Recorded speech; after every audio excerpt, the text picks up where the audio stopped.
The research that I do is mainly about sort of groups of nurses as such. So it's mainly about newly qualified nurses and the transition from being a student to a staff nurse, and clinical nurse educators and the way they support people in practice. So the people that is my main audience are the people that are actually providing that sort of support and educational support in the clinical area, and also the people that are on the receiving end of it. So the sort of end stage students and the new starters, really, as new registrants. So pretty much all of them are open access now, and the way that we've done it is by putting them on the UDORA system. Which some of it was a bit tricky to do, but we ended up sorting it out in the end. And the motivation for doing it was to get it out to as wide an audience as possible. A lot of those people that I indicated when I was talking about who were the audience for it haven't got access to university libraries and such the like. So them being able to just click straight onto the source on the web is really useful. Probably the latest piece of research that I did as the primary researcher was about the support for newly qualified nurses at a local trust, and we did that at their behest in collaboration with them. And so as a result, there was an extensive research report that was written for them.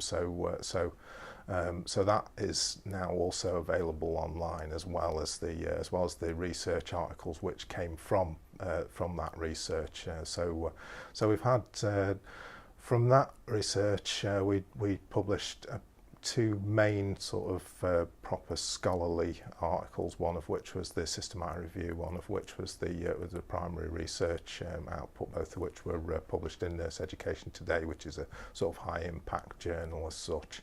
But we also wanted to make sure that we got to the professional audience as well, so we also published articles for Nursing Times and Nursing Standard, which reach people that are the sort of people that I was talking about before, that are on the receiving end of the sort of things that we were researching about. So also I've just co-written a book about transition from being a student to a newly qualified nurse, and a lot of the research features within that textbook as well. So to open it up wider, myself and a colleague 3 years ago who were doing this sort of research figured out that we ought to be getting to the people that are the subjects of the research, really, the clinical nurse educators, and as a consequence we set up a free network of clinical nurse educators, which is free for them to join, and which is something where there's a social media presence for it, and there's a newsletter, and there's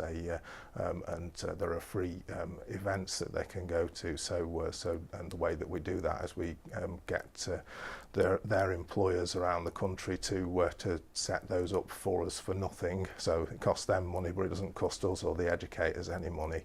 And so then educators, we arrange through our network, we arrange the opportunity to go to those things, and our research features in those events, of course, as a basis for evidence-based practice.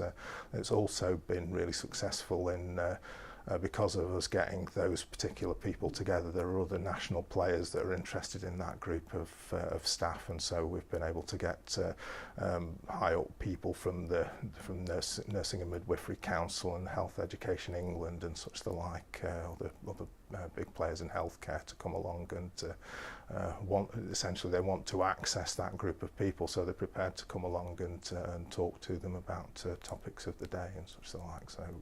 So setting up the network was the big thing, and that is really quite open access to that particular group, because it offers them a free opportunity to access the sort of information that they wouldn't be able to get hold of otherwise. Yeah, write, publish early, get into writing teams as well as another thing. So latch on to people that are used to doing publication, because it is a tricky business to navigate, and if you can find people that know how to do it and get onto a writing team with them, then it demystifies the whole process at an early stage. So that's a really good thing to do. And of course, presenting at conferences and all the other things that you'd generally be advised to do, and if you can get involved with the sort of network that I've just described, then that gives you a straightforward and easy access to the sort of people that are likely to be sympathetic to the sort of research that you're dealing with, and also friendlily critical of what it is that you're doing.